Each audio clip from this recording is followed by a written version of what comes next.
people back in the Shire, turn your porch lights off because we're coming home with a trophy.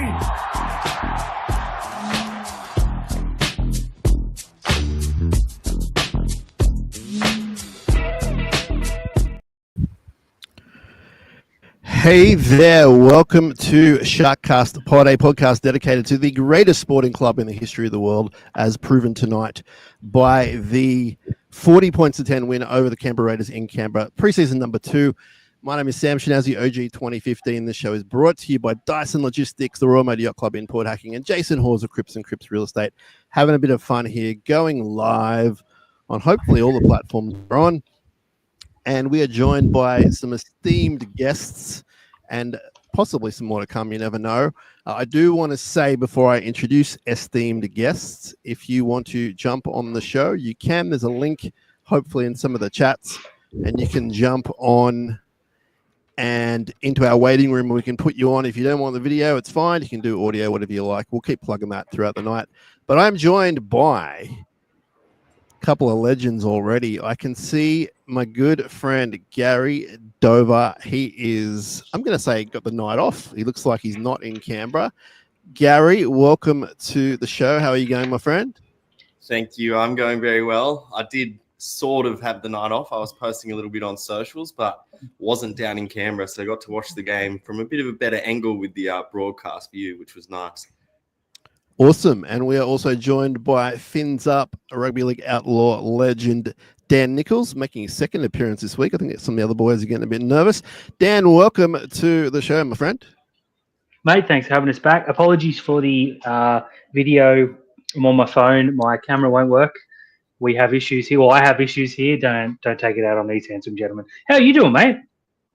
I'm doing good. Thank you very much. I'm just pumped because that was a pretty good performance all around. We'll get into the pros and cons, but to score 40 unanswered points is awesome. And I'm just really excited to be talking Sharks with you guys and with our listeners. We've already got some comments here. One from Melbourne, all the way from Melbourne, our friend Luke. But Dan, tell us about, as we bring in our fourth member, tell us about your thoughts on the trial. Just some initial thoughts, some overall reactions. Go, Dan. So super excited heading in. 20 minutes in, I realised, oh no, here we go again. From there, they cleaned it up, and I mean, they dominated a pretty ordinary Canberra side. Results don't matter, but they certainly do when you rack up a heap of points. So, mate, 8.5 out of 10. I think I've been generous, but whatever. You take it, no injuries, pretty much perfect. What are your thoughts, Gary? Some overall initial reaction from you, my friend.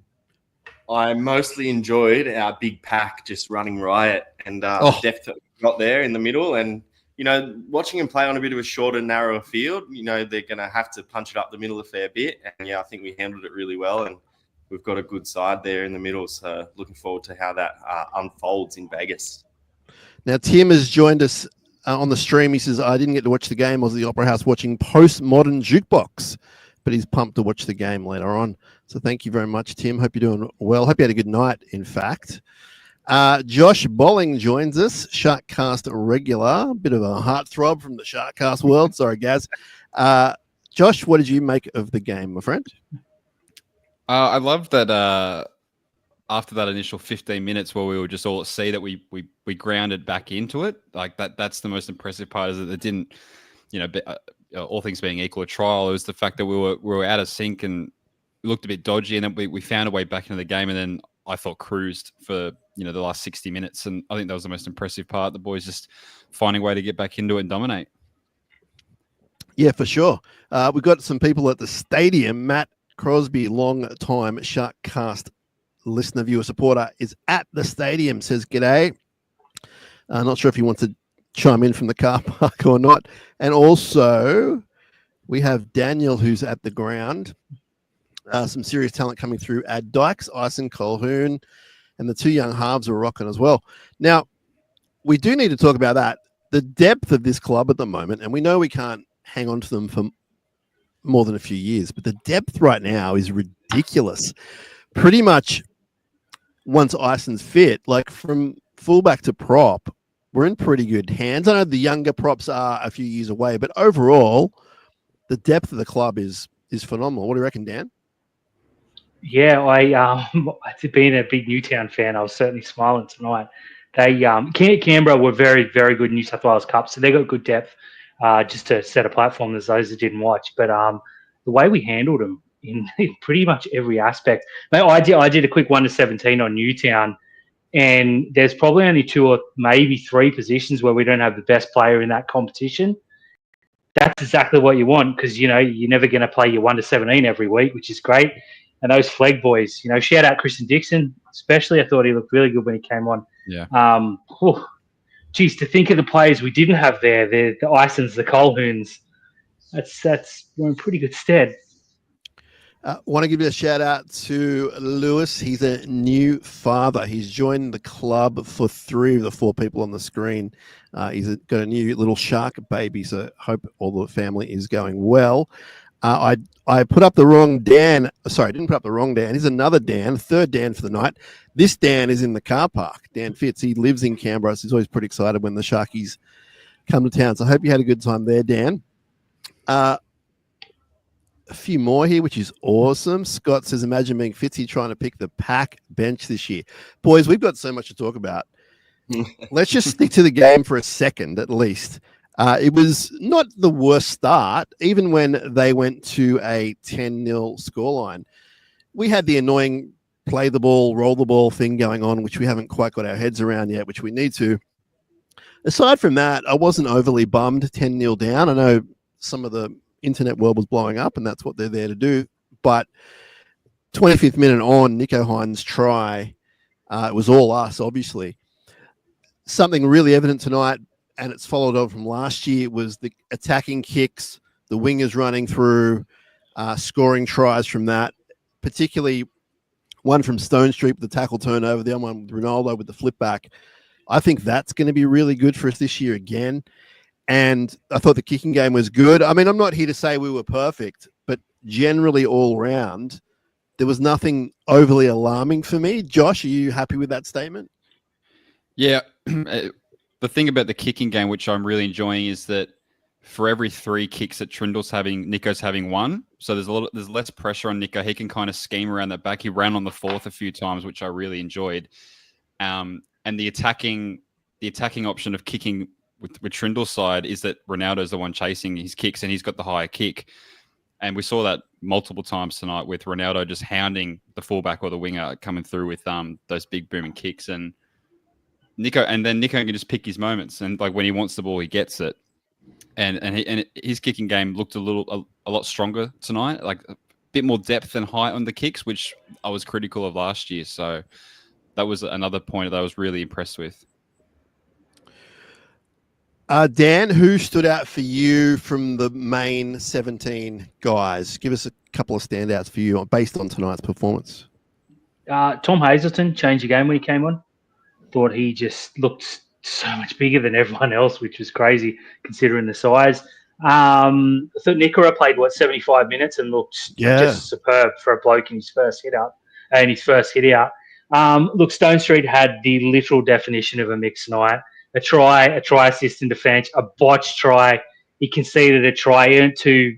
He topped the running meters. So I want to put him in there with an asterisk, because when we talk bad players, he's probably going to come up too. But look, the 2 that I mentioned before, I thought were our best 2, and I thought both halves played tremendously without doing too much, to be honest. Nicho just pulled the strings, and that ball he put across to put Stone Street in was just that's poetry. I can't get across to you and the listeners, viewers, how many things I want to talk about at once. My brain is just melting because you're talking about Hines. I'm looking at AFB stats. I'm going bonkers here, boys. AFB, pretty much exactly what we wanted to see. The try was the icing on the cake. He's got the offload. He's got the meters. He probably played, 5 minutes too long, to be honest, but he's going to absolutely change the game for us. Gary, what are your thoughts? You've been with him over summer. What was it like to see him out there for real? Yeah, that's like, you just see for a big guy, the footwork that he's got, the ball playing that he's got, like behind the line, in front of the line, he can do it all. And just, he he's just that missing piece that we've kind of needed. But there's another big guy out on the field tonight that actually caught my eye maybe a little bit more, and that was Big Tooks. The ball playing that he showed there to throw that one, draw two defenders, throw that one out to Nico and get that try away. He's taken his game to the next level, and I'm really excited for what he can do this year as well. I mean, if Fitz doesn't go 3 forwards in a utility, well, I don't know. Yeah. Tuku might not be playing blackjack that day. He might be out there playing in Vegas. Joshy, what did you make of AFB's first appearance for us? Yeah, it's hard sometimes not to get too excited and to, overhype someone, and then you see them actually do exactly what you think they're going to do all preseason. It just it still blows your mind. Like I think every run he had, he either dominated the ruck or poked his nose through or was passing before the line. His play the ball speed is ridiculous. When you watch back, the speed in which he gets up and plays the ball with is insane. It's like Fafita, a bigger Fafita, and I'd dare say maybe a little more agile just at the line. It's really exciting and trying to temper my expectations because look, no one can do that every week, 27 weeks, but man, he's something else. So Shinazzi, yes, sir. Did you guys want to try and have a guess? I'm just looking at the stats at his average ball play speed for Neil Blake tonight. Maybe 2.8. Yeah, I'd say around 2, if not less. Gaz? I'm going to go 2.12. So it's 2.59, and there's everyone else's. McInnes was 3, Hazelton was 3.8, Billy Burns is 3.9. That is just ridiculously quick. A full second than pretty much everyone else out there. Wow. Yeah, so let me take the wheel here, Dan. I do a bit of this stuff in my day job, play the ball speeds, and that is what we call a very fast play the ball in all seriousness. Like we categorize them, it is very you can get faster than that, but we won't call it anything else. It's very fast. So in a trial match, get out of here. That's awesome. It's good to know the stats back me up there. That was good. Yeah. Big time, man. Nailed it. I thought both halves were really good. I was getting a little nervous in the pregame when my personal friend, Brandy, so no one's allowed to say anything bad about Brandy, he was really saying, Nico, it's all up to Nico this year. And I was like, oh, man, let's just calm down with this stuff. But he had a really good game. I mean, he probably ran the ball a bit more than what I wanted him to, or maybe at the wrong times, but I was happy he was doing it, getting the hits and the bruises. But his passing was really good. His kicking was good. He just looked pretty comfortable out there. I'm super glad he had the hit out. We're told that the ice on the groin is precautionary. There's nothing to worry about there. Obviously, wait and see on that to confirm it. But at this stage, I wouldn't be too worried about that. But Gary, what do you make of Nico? He does. Yeah, he does it after every game. Yeah. He's iced up there after every game, so I wouldn't be too worried about it. But, yeah, I saw everything. I said it in our chat during the game. I saw everything I wanted to see out of Nico tonight. He didn't overplay his hand. He ran it at times. He took on the line like I wanted him to. He put in some good kicks. But, he kind of sat back and let Tricky do a lot of the main stuff, which is what worked for us at the back end of last year, and hopefully it's what works for us again this year. Yeah. Now, Dan, you're a big Nico guy. You've even got the merchandise that fins up with the Nico stuff, which hopefully Nico doesn't know about because I'm sure he'll get his lawyers onto you. But what did you make of his game tonight? First of all, it's Nico, unrelated. He was great. He defended really well, which is obviously not the highlight reel stuff, but something really wanted to see. Kicked well, and he was there for that try. People are like, oh, Nico fell over the line. Yeah, what if he's 20 metres back? He's not falling over the line. His positioning was perfect. I thought he was going to score early when he ran into the gap. Ended up getting smashed. So Canberra obviously read it better than I did, but the gap was definitely there. So, mate, look, I wasn't worried when he came off because he had a huge smile on his face. When they showed the ice, he's laughing about it. That was cool. You never want to see that. But as Gaz says, I mean, show me a footballer doesn't get something iced. He was pretty much perfect, but he can be perfect every single week. He does one drop ball and everyone's going to bag him. So all the positivity in the world tonight, brilliant. I honestly, when I saw him signing the autographs and taking the photo, I honestly in my head thought someone's going to say something bad about this somewhere in the world, not on TV, but somewhere I'm going to find out tomorrow that someone's criticizing him. Why is he doing that so soon? As soon as he got off the field. I mean, why do you think some kid held out a doll? Sign it. Yeah, okay, cool. I thought he was great. I thought he had a certain energy that I'm happy to see first game of the year. There was a bit of criticism online that I saw in the first 20 that we were taking it too lightly. Our heads weren't on. We're thinking about Vegas. I think it just took them a bit of time to get into it, and they obviously clicked. Now, Canberra, it's not a star-studded team even at the best of times. So we beat an average team. No one's going to argue that. But Canberra were in the game for the first 40. Like, they were fine. They were competing. They were good. So obviously our star power just clicked over there. Trindle, I thought, was really good. I was a bit unhappy he played so long. I was getting a bit worried, a bit nervous out there. But that's just my nature. What did we make of the game plan tonight? What did we think of I thought that initially I was a bit worried about the narrow field. I thought, they don't look like they're going side to side as usual and that kind of thing. But in the end, it just clicked. Were we happy with the game style, Josh, the game plan tonight, the way we played? Yeah, what I love about what Fitzy's brought to the side is the amount we use the ball. I would say we probably use the ball more than any other team in the comp, regardless of effectiveness or not. Like we let it sing a lot of shifting, a lot of unders lines, the cutout balls. Like, we're always trying something and testing the defense. It doesn't always work, but the fact we're always asking questions and they're always different questions. You never usually see the same play once or twice. Like, you'll see, the hard ball, like the hard line fatigue, and then we're doing a kick in behind, and then we're spinning it twice out from the ruck. Our forwards, every forward is ball playing now, and you're seeing the skill develop. See McInnes, throwing in unders for AFB to score the try, Tuku passing for the Nico setup. Like, those are really crucial points of play that we have, and not a lot of teams have forwards that can do that. And the fact that you've seen that development in guys over the last few years, and we're seeing it now with the likes of Tukes and the offload at the line from Ueli that Billy Burns dropped. Like, all these little things are such important parts of play that are really hard to defend. And I think that's what I'm really liking about our play style from the first two trials, but we've seen that over the years as well. Yeah, for sure.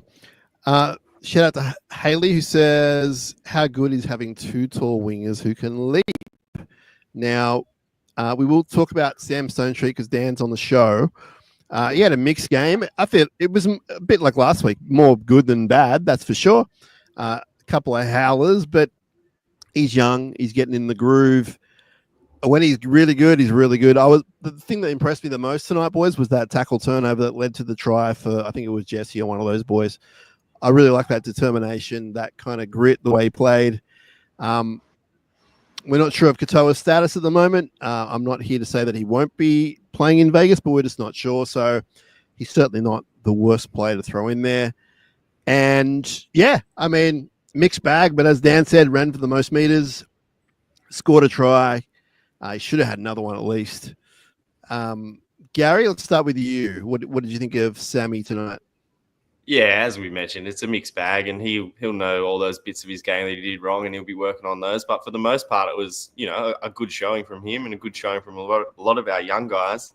But yeah, as you mentioned, it's that urgency in our kick chase that was really impressive for me. Like, obviously, Stoney hit there to get that try to Jesse, but Ronnie did it for Nico's try. Will was hitting Weeks as soon as his feet would touch the ground, and we just had bodies in and around the ball whenever we needed them to, and it didn't give Canberra much space to get out of their own end. So it was good to see that urgency in our kick was really impressive for me.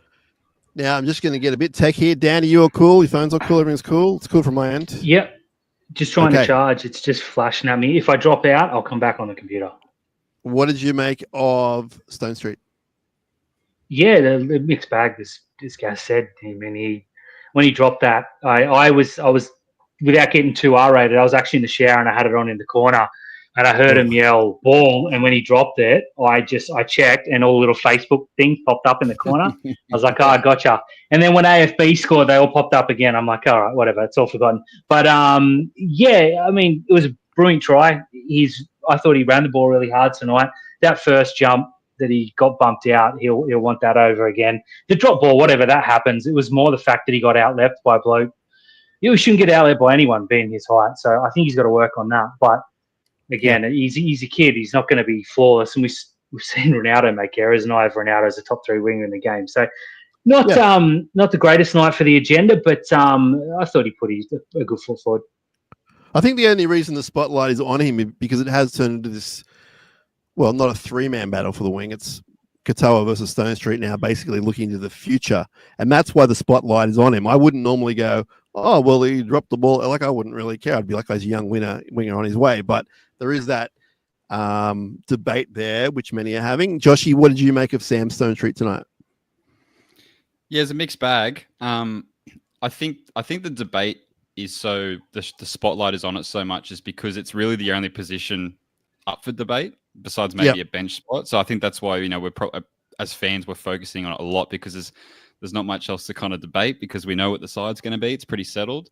Look, everyone knows my thoughts. I've still got Sione ahead. And I saw that again tonight, why I still think that. I'm losing damn right as I'm going to tell him why I think Sione should be. He'll catch up on the audio. Don't worry. Keep going. Yeah. He didn't drop out. He hung up. Yeah.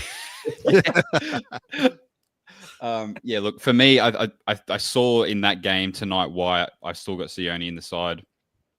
I think Sam will prove to be a very good first grader. I just think Sione's ahead of him in more fields of play. I think he's a better finisher. I think he's stronger. I think we get better carries. There's more to him at the moment.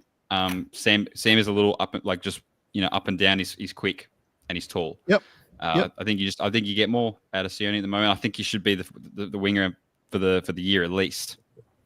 Okay. Especially playing outside Jesse. Like, how long have they been together through NYC and all through the years? Like, I don't think you can break up that sort of combination and it's not going to go as seamlessly as people might think it will. But yeah, I've definitely got Sione ahead of Sam at the moment. But Sam is right there waiting. Sam is right there waiting, which is good for the club. We said Josh and I said that on Wednesday. Like, it's good for the club.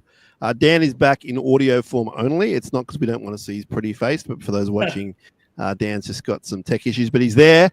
And Dan, I want to talk about what Sean said on the screen. Our forward pack really excites me. I say it every year, and people have heard me say this every year, and people have talked about how I talk about this every year, and I go, oh, the forward pack's amazing this year, and then just some years it's not. This year it looks really strong, and I'm even wondering now if BHU, who I love and adore, and I think he had a pretty good comeback again tonight, he's on his way back. I'm wondering if he's going to jag a bench spot or if Tuku's going to come in over him. Different players. But, Dan, what do you make of the forward pack in general? Yeah, I think the only thing we lacked the last few years was a pack leader, and Fanua Blake is the best pack leader in the competition. Maybe Payne Haas, but second at worst. So I think him leading the way is going to have the Fisher Harris effect, where Moses Leota, who's a pretty good forward, has been made to look like an absolute king on the back of Fisher Harris. We'll see what he's without it. I think you'll see the boys lift on the back of that. Depends what Fitz wants to do off the bench. If he wants a 30 to 40 minute, he'll go early. If he wants 15 minutes of go out and kill a guy, then you go huge too, because he looked monstrous tonight. But I don't think there's a wrong answer there. I think Talakai is obviously different and is automatic. And then you go Tom or Ueli at 2. There's no lack of size. 2 weeks in a row, we've looked so much bigger than our opponents, and they're not a monster pack by any stretch, but they're not small. I just can't believe the height on these blokes. I'm used to having these 5'8" nuggets running through these Danny Nutleys, but now they just get bigger as they keep coming. I've been this excited about a forward pack since Fafita and Pryor, honestly. Yeah, right. I mean, Tall Tom definitely. I mean, he's putting the line in the sand. He may become a dirty dragon at some point, but he's had 2 strong trials now. Great finish the year last year. And I think he might sort of be not an automatic benchy, but I think he's kind of penciled in after the performances already. Steve, I want to give a shout out. Steve, I believe Steve is our big time, long time, awesome supporter of ours. So Steve, if that's who you are, I think I know who you are. Appreciate you tuning in and for the support, of course. I tell you who played some big minutes. T. Wilton played about 55 minutes non-stop. He looked pretty good. Britton Nicker, as we said, played around 70, 75 minutes. I'm not sure if that was just for fitness or not. But let's get into some other players. I mean, Will Kennedy, again, looked solid tonight. It wasn't lights out, but, I mean, he didn't do anything wrong as far as I can recall. I think that's his jumper to keep. Obviously, Ison's injured, so Kennedy's a lock for round one. Did you guys have any thoughts on Will Kennedy tonight? I think for me, when the side plays like that, he doesn't need to be the superstar. Like when things are clicking, it's like he's not needed. We get so much out of everyone else. It's when we're struggling that we need a spark. That's when Will's going to have to stand up, and we'll see how that progresses throughout the year. But he did his job. He took a couple of really good bombs, linked nicely. Had a couple. I think he had a little grubber kick attempt there. Like, he did enough for me. Like, and he's played the two trials and barely put a foot wrong. So when Nico and Trindle and Blake and AFB and all these guys are singing, he's just a piece on the chessboard. Yeah, that was what was noticeable to me early on. Like, he was chiming in when he had to, but when they clicked around the 20th minute, it was like, they were. It was almost like the Cowboys final last year. They were sort of just peaking. They couldn't be stopped. And again, the Canberra team wasn't really like, they were going okay, but they weren't dominating like we were. So I was just really at ease watching that, even though there were some errors. We know there was some rollerball issues, but how ridiculous is that rule? That is. Well, they better get every one of them, Josh. They better get every one of them. You can't. And that's the thing. They won't. They won't. Just go back and watch the game. They missed about 4 or 5. Yeah. If they do, I'm okay with it. But if they don't, then it's ridiculous. It just doesn't you feel like it just breaks up the play and the what rugby league is all about is the fast pace and the non-stop aspect of it. But I guess, Josh, they're trying to get away from the touch football, dump and run, as you know. But they instigated the touch football aspect of the game. They want it to be faster. I know. So it's like, I know. And to be fair, the teams have had a while to get their heads around it. So, Gary's down at training. I've been there occasionally. From what I've seen, they're not spending hours and hours and hours on this process.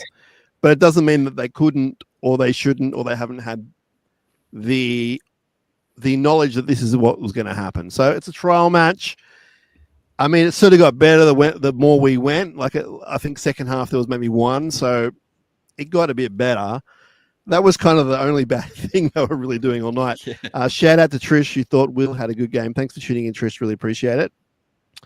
Alex says, are we off to Vegas? And a little personal message for Gary, which I don't know if he can mention that or not. But 3 of the 4 people on this screen, the 3 you can see, the other guy, I even forgot he was there. He's so quiet. We're all off to Vegas. So, yes, Alex, we'll be in Vegas. We'll be hanging out, doing stuff.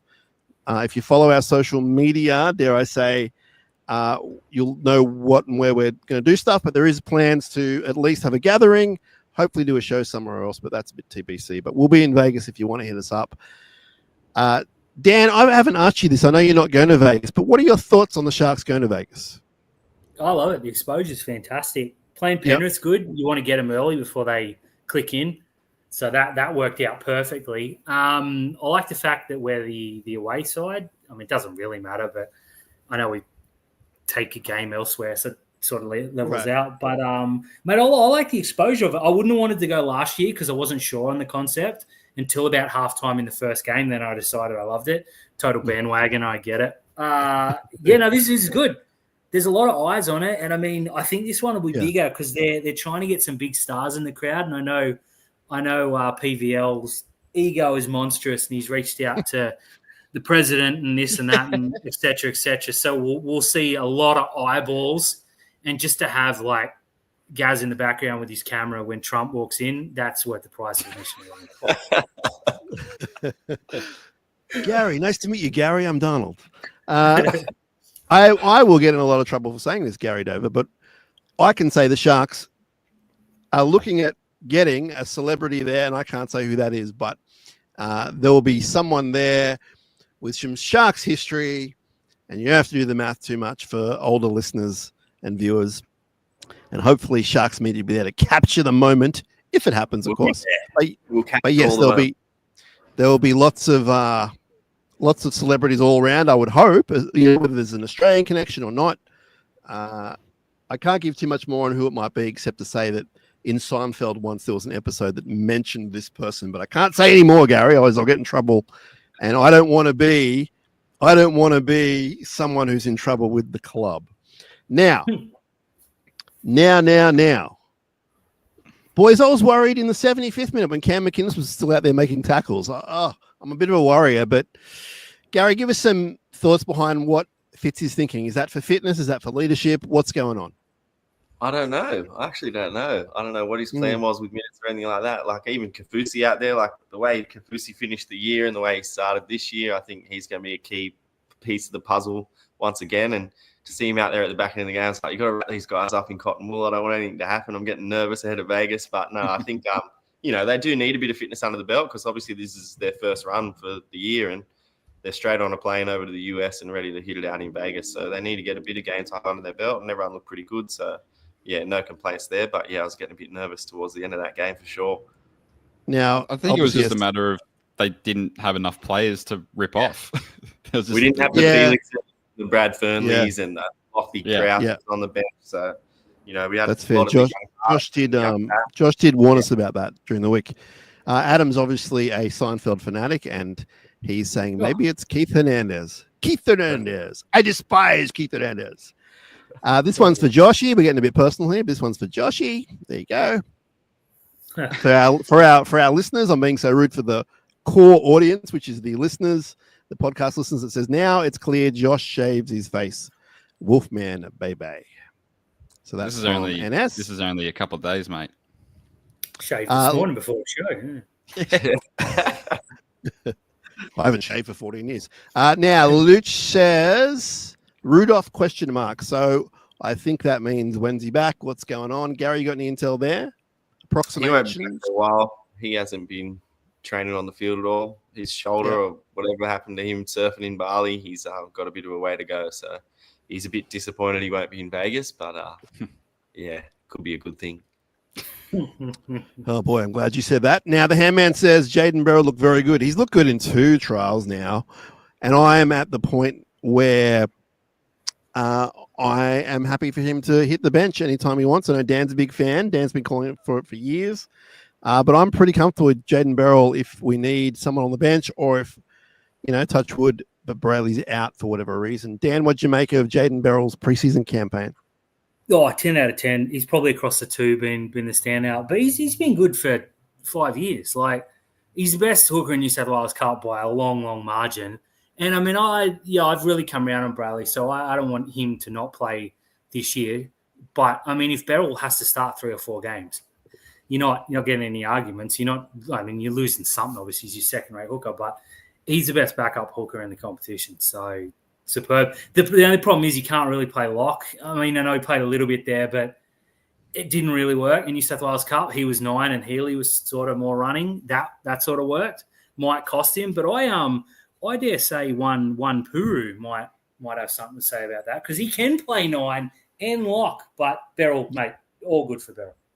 Yeah, so Hohepa and Nephi didn't get to play tonight because they're playing the All-Star game. So, I mean, if Hohepa has a lights-out All-Star game, who knows what Fitz may do, maybe not round 1, but, in the first month or so, should he need it. John is also a Seinfeld fan and says John Voight. Well, John Voight, the actor? No, the dentist. Some other people are commenting in the comments, and I'm not allowed to comment on that, so you can make of that what you will. Lucia's question was, where does Toby fit into the pack? So, Josh, I might let you lead. Okay, so Josh is saying he doesn't. It's a great question. Dan, you know what? You're one of the co-presidents of the Toby Rudolph fan club and foundation. Where do you see him when he's fit and healthy this year? Off the bench. Thought he played his best football off the bench for Cronulla. Yep. I felt he played 3 to 5 minutes too long pretty much every stint last year, which can be countered by playing off the bench. But, I mean, I don't 100% agree with Josh as he doesn't, but he's going to have to earn it through Newtown, mate, and he's going to be against probably Tukes and Colquhoun for that spot in the Newtown, like middle 3. So it's not going to be an easy way back. I think that injury was very bad time because there's probably 4 or 5 that are maybe ahead of him right now. So the thing with that is, if he's playing for Newtown and he's fit, so I mean, after a month or whatever, I'm not saying he will be, but if he was, how long could you keep someone on that contract playing in that grade? Like, you don't have someone on that contract playing as a backup for the Jets. So that's why I think it's a bit of a, hopefully he comes good and he's ready for first grade, because then that stuff gets a bit hairy. Any thoughts on that, Dan? Yeah, I mean, something's got to give. He and Ueli are getting way too much money to play New South Wales Cup. So, yeah, fair. One of them's going to be there, 100%. Which one it is, I don't know. At the moment, it's Ueli because he's standing upright. Toby's not. At their best, I think Toby's just a little bit better. Maybe that's some bias, but I'm happy to admit that. But, I mean, ultimately, you need both of them there, the money they're on, especially when Tom's banging the house down. I mean, I don't think he wants to go to the Dragons because no one wants to go to the Dragons. It looked like he came on tonight to say, "Oi, boys, you want to keep me? So I'm pretty darn good at this football thing." And maybe Toby does get that. Well, how you feeling, mate? If you're not 100%, maybe you want to go to the Dragons. So. You know what, Dan? This is why you're the experienced media personality you are. That is an amazing take because, 2 really great trials from Tall Tom. Say he is lights out the opening month and he still hasn't signed, well, the Sharks would have no choice but to at least consider making it happen. I'm not suggesting they're not right now. For all we know, they're counter-offering and all this sort of stuff. But they would have to hold on to him if he has a month of really great football, 8 out of 10 football, which he might. So that's an interesting take. I mean, man, you'd do anything in this world not to go to that dirty club. Like, you would just... the things you would do, probably the stuff Josh is going to do in Vegas. That's what you would do to stay away from that dirty, disgusting club. Scott says Riley Pollard passes the eye test. Is he still in Flegg this season? That's one for you, Gary. Is he still eligible for Flegg? I'm pretty sure he is, yeah.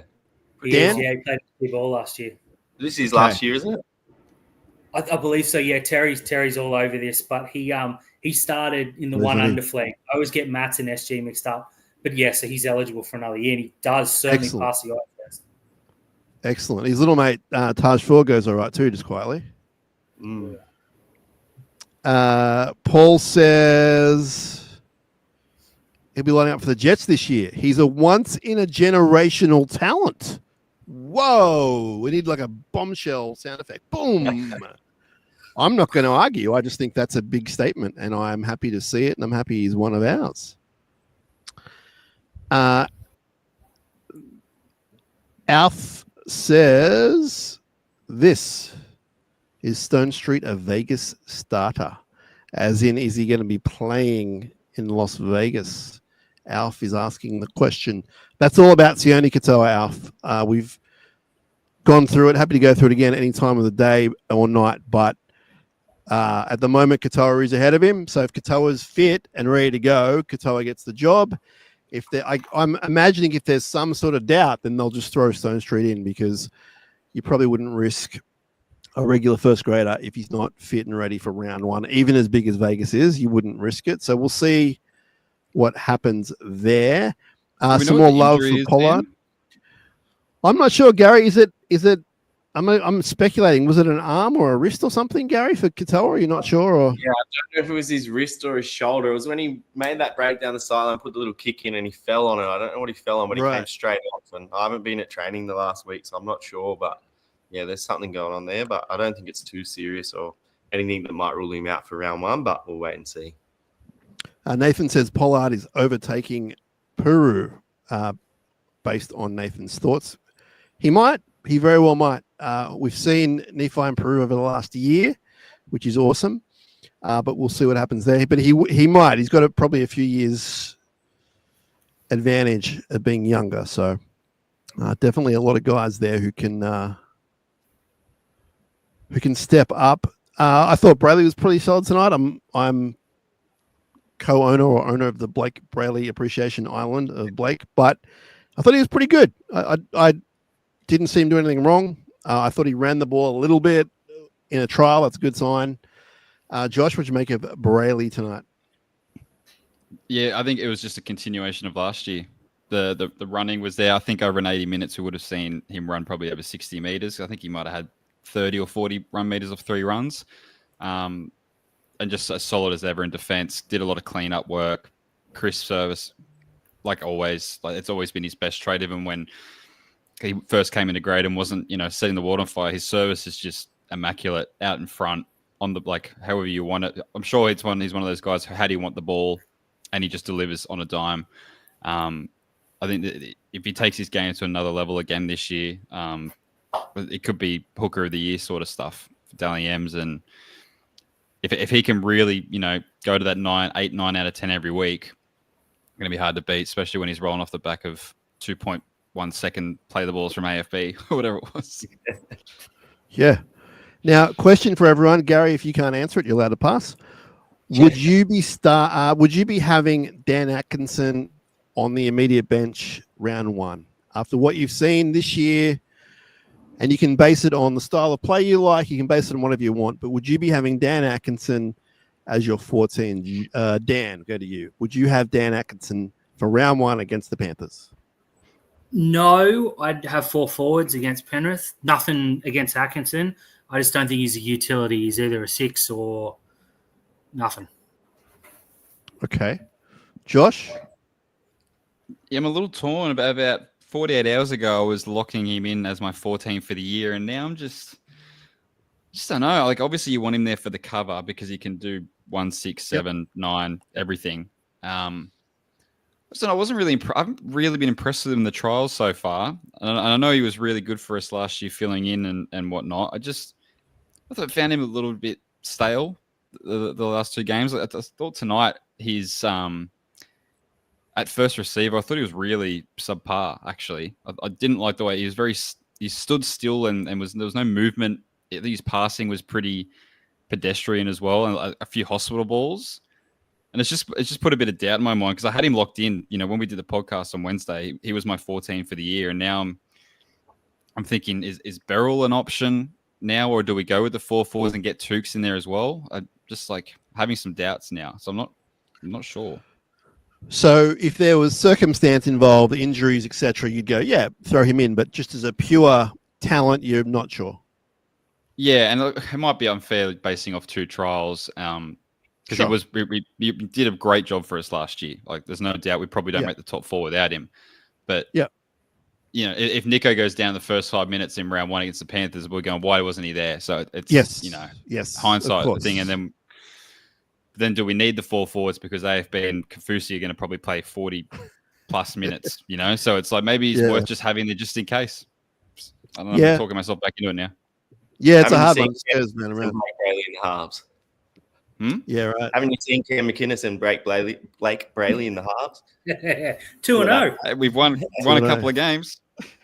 No, but I think as Dan said, with the shorter, narrower field, I want those guys who are good ball playing middles with good footwork that are just going to get us rolling through the middle. And I think that's what we need in Vegas. So based on that, I wouldn't have Dan there for round 1. Interesting. Okay.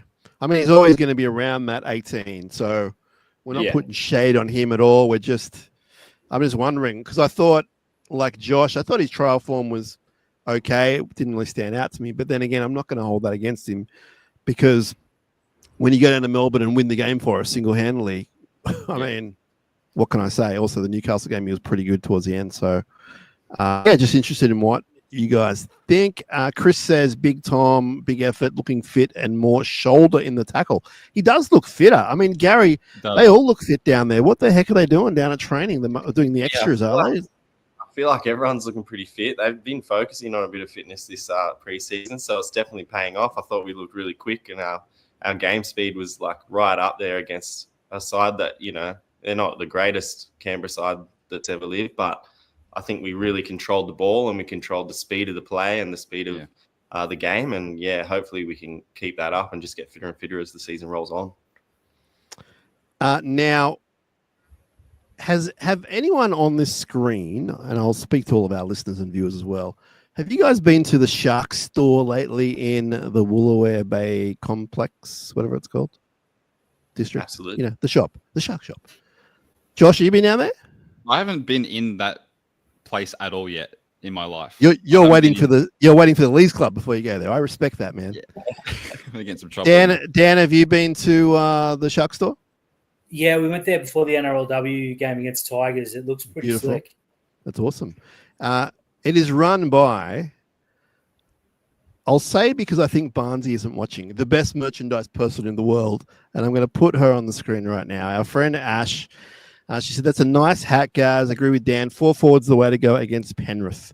So thank you for that, Ash. And if you haven't been to the Shark store, and I'm not getting paid to say this, I know you all think I'm in bed with the Sharks. I'm only in bed with Gary because he's my man. In fact, we're probably going to share a bed in about 2 weeks' time, but that's a whole other story. Wait, what do you mean share a bed? I thought you got twin. Don't worry, it's a long story. Ash is very involved in the Shark store down at the Woolooware Bay precinct. So if you haven't been there, it's an awesome setup. It's bigger than any other Shark store you've been in. They've got the videos on. They've got all the merch you can think of. And she will look after you. In fact, tell her SharkCast sent you. You won't get a discount, but just tell her that SharkCast sent you and it'll put a smile on her face, even though she's always smiling anyway. So thanks for being in touch, Ash.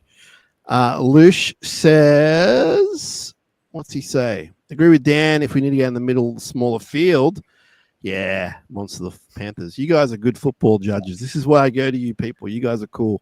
I hadn't thought about that really. Fanua Blake, Big Tuku. I think Tuku's getting closer, boys. Just getting that feeling right now. Like tonight, he was unbelievable. I want him there. I want him in the 17. We've seen him close to the line, what he can do. He did it again tonight. But just that intimidation factor, no one's going to be messing with him. You know, you can have all your Penrith dudes in his grill. He'll be swatting away like flies, you know. So I'm warming to that. I haven't done my 1 to 17, and we'll do all that stuff in the weeks leading up. But I'm warming up to Big Tuku being there. Who haven't we covered tonight? Who haven't we? So we do have some Instagram comments I've just been tracking. Am I not getting those? Yeah, I've got them here. If you don't have them, go for it. We have Ben who said we can't pick weekly teams like Origin. 4 forwards has to be our advantage, which I guess we've all kind of agreed or think that that's definitely a possibility. Thanks, Ben. Barnesy did say yes, he is watching. So he's heard the rap or the diss, maybe. It's a rap. Yeah, it's a rap. Jason Hawes. Hang on. Our great sponsor of the show. Yes. Sponsor of the show. He's in Wagga Wagga. So he's saying hello from Wagga Wagga. Awesome. So I don't want to reveal too much about Jason Hawes' life because it's not my business to tell, but his children are really great athletes and you might be seeing them. I don't want to put too much pressure on them, but at least at a junior level, you might be seeing them on the field in our colours. I probably said too much, but Jason is a great man, great family man as well. You got anything else there for us, Joshy? Just Ben again just said Tukes making 3 tackles in a row is his concern. So I think getting doubled up in the ruck might be a bit of a fair. That's fair because I was thinking when we were just talking about Tukes, I'd love to just see him get some bigger minutes. I think tonight he got a fair chunk, but we haven't seen him do it at the NRL level. Usually it's like a 17-minute stint and he's off, and he does really well. But that's a good point from Ben. We need to see that for him to, I guess, feature. But then again, if we go back to the 4th forward playing only a short time, a la Royce Hunt, a la Tuku last year, maybe it won't matter so much. So just keep an eye on that, Joshy, before we wrap. But the young guy, even like now, Gary, how do I pronounce our center's last name? Michael Gabriel. It's Gabriel. Yeah. Okay. Because I've been saying Gabriel for some reason. Because I'm an idiot, probably. I've got nothing to base it on. Tonight he looks like a guy who could really play first grade, and we've seen that before from him. But a lot of the guys, we were talking about Christian Dixon as well, looking good. He looked good. I really he's got a way to go. He looked good, and he's looked good in the past few years for the club. Some really good young blokes. Chris Taylor got a try. Do you reckon that first one? No, the first one when they knocked him back. I was like, I thought there was a name on that. It's close. What do you reckon, Dan? You're a Vela man. Was that a try? When I saw it in fast, I was like, oh, he's dropped it, and slowed it down. I tried to convince myself, mate, if they give that against the Sharks, I'm screaming murder. So no. It's a fair point. Our friend Loki, I believe is in Melbourne, says second half showed our depth in the club, which is exciting to see. It really is. We've been harping on that a little bit, but it's just really good. Like, I'm looking at a guy like Billy Burns. Like, he's not out of place in that first grade team. We've seen him last year cover some holes, and there's just a whole string of them. Like, I'm really impressed with the depth this year. One fellow we haven't touched on too much, or let's touch on both of them. The centers tonight did their job. I thought Jesse was really good defensively. Yeah, he was. Hero's been solid in both games. Are we happy with how those guys are tracking, boys? I am. I think like we've just come to expect that that's how they play, and you know they're going to go out there and do their job. They're good in defense. They're running hard, tackling hard. There's not much more we can get out of them. And then, when they've got a bit of space on the outside, they're both putting their outside men away. So I'm happy with where they're at. It's good to see Jesse back out on the field with his first hit out for the year. And Cal had another good show off the back of the first try. Jesse looked like he was sucking him in at one point, and I was like, yep, that's good. That's about right. Dan, what did you make of your Pride centers? Oh, they're killers, mate. They're a top 3 center combo. No one can convince me otherwise. Hero was quiet tonight. I only really remember where Billy Burns scored and was robbed just quietly. He won that challenge, so no extra laps. The step over the ball, that's unforgivable. Make him run laps for me, please, Gaz. But he's put Timoko in his back pocket twice, so I have no concerns over tonight. You love that stat. Every third tweet of yours, it's like Chris Mins. Oh, Hero owns Timoko. You love, and it's factual. I'm not saying it's not factual, but you love that. Yeah, I'm just here to provide information. That's it. You are. Now, have to give a shout out to. Now, this is getting a bit not weird, but so I said Loki's from Melbourne, and I know that. And then his little mate Lush, who's a friend of ours, says he's the co-host for the post-credit show, which is their podcast. I also knew this. So stop getting in my grill, Lush, or I'll come down to Melbourne and kick your butt, especially around the Melbourne Storm time game, which I'm going to do anyway, I promised you. So a very good podcast, post-credit show, popular culture kind of vibe. Occasionally I'll talk about the Sharkies when time allows, I think. But, good podcast if you're looking for another one to listen to. Lads, what a great night for the Sharks. Now, we'll find out more in the coming days about any potential niggling injuries, but at the moment, we've got no reason to worry about that. I think at the moment, maybe we're on Sione watch more than anything else. As Gary said, Nico tends to ice that area of his body quite a lot when he comes off the field. He didn't look hampered by it when he was playing, so hopefully it's all good. They do have, a bit over 2.5 weeks, more or less, to... Let me do the math. Just under 2.5 weeks till game time in Vegas. Game time, yeah, so that's a pretty good time to recover. I know they've got a fair bit to do in between all that, but I'm not too worried about Nico at all, actually, based on what we saw tonight and the fact that he does that a little bit. It was a good performance. I was really happy. Like, I wasn't overly bummed at 10-0 down, but I just think the fact that they got on with it. I heard another plug for another podcast, the NRL Boom Rookies, run by my friend Matt Bungard. They did a Sharks preview. They did a preview of every club. And they were saying that it's go time for the Sharks, and they want to see the Sharks run up some big scores. They're not happy with us just winning by 2 and 4 and then getting to the finals and then sort of what happens. They really want to see us rack up some big scores. They believe in us. And tonight was a good proof that we can do it. And when I saw that happen, I was thinking about what they said. It was ringing in my ear. And I would love to see some big scores in all seriousness, not because it'd be fun, but just from their confidence point of view. Because in that little window of, let me look at the streak here. It was from the 25th minute on, they scored 40 unanswered points. Like, that's pretty unheard of. Trial match. Completely understand it's a trial match. But I would love to see us just blow out games whenever we can, whenever we should. I know against the Roosters, you might not be able to do it, but when you have the chance, there's nothing sweeter for both the team and the fans. Josh, you reckon it's possible this year to see some bigger scorelines? Yeah, I think we will. We've gotten a fair few over the last few years, which have been really fun, like the the Tigers game we had last year was just so much fun. Just and the carefree aspect of it, knowing you've got the 2 points and sorry, enjoying... I'm talking week to week though. I know we probably can't beat a Penrith or whoever, but week to week, if you take away the top other 3 teams, I want to start seeing a bit more, I guess, killer instinct. Yeah, I think there's a part of me that's like, if you smash everyone or as many as you can, I don't know, like there's something against me that wants some hard games, like the closer games. I got you. Yeah, I got you. You know what I mean? Like it's sometimes you can put off take the foot off the pedal a little bit when you're smashing everyone all the time. But I mean, you want them. It's good for the for and against. It's good for the confidence. Like you said, it brings the fans through the gates because they think they're going to see tries. But yeah, like when the push comes to shove in those big games, if you want a couple of tight, gritty wins as well, I think, in amongst those. Now, just looking at the stats, boys, we had 54% possession. We had 73% completion rate, so 36 of 49. So we can improve on that. That's for sure. 5 line breaks to 1. Offloads were 5 all, which is surprising.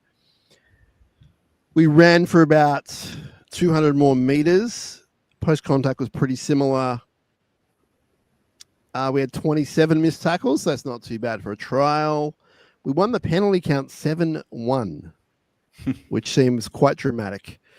And we made 14 errors, so we can improve on that. I believe that those errors are included with the roll the ball thing. So if you take away 5 of those, maybe it's not so bad. And yeah, everything else looked pretty good. Nothing really alarming there. So I think Craig will be really happy with that hit out. Gary, any insight without revealing any intel, of course, about what happens from here? There's probably, a week of training, and then they travel, more or less? Yeah, they travel next week. Yeah. I'm not sure what their training schedule looks like to lead into that, but obviously they'll get a bit of work done.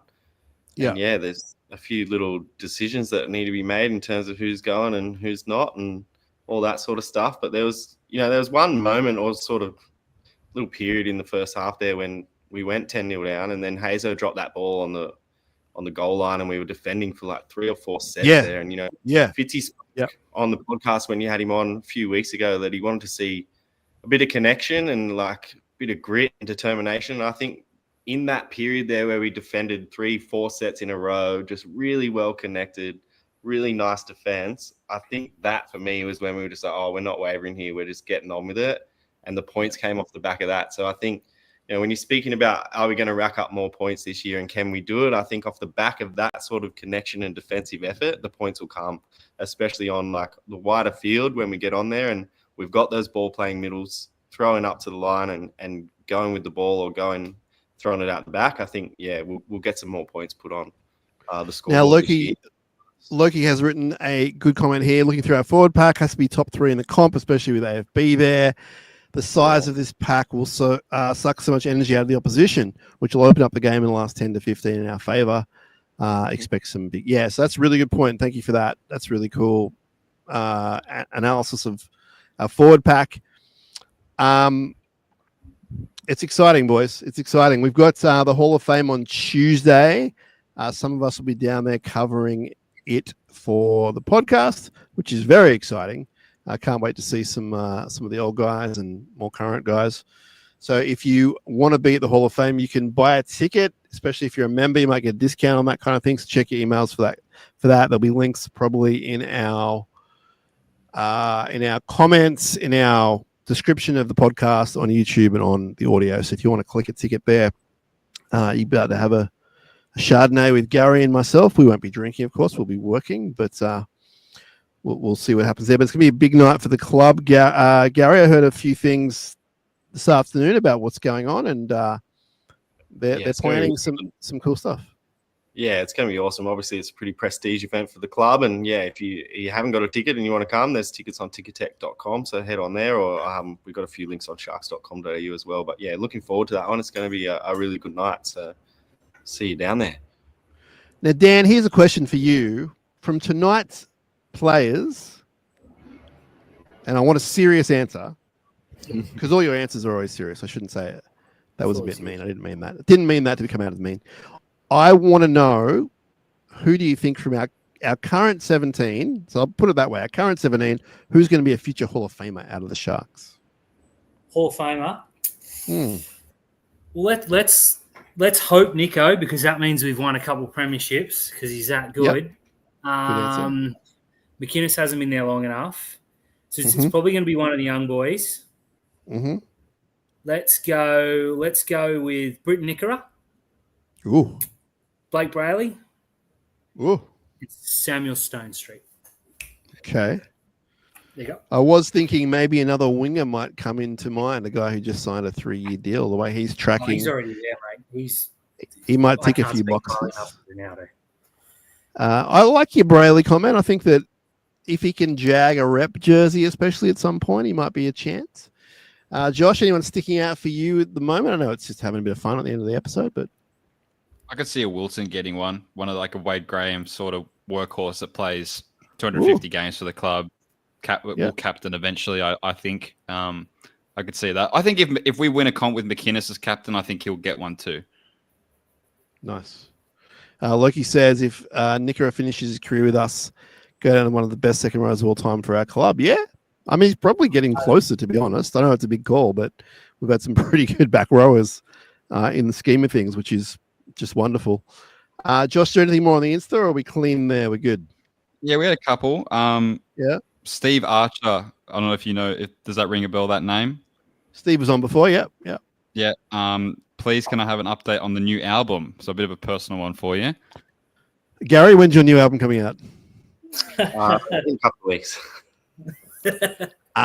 Thanks, Steve. Appreciate you, man. I have recorded a new album. We're looking at hopefully a winter release, so stay tuned. Really appreciate your support.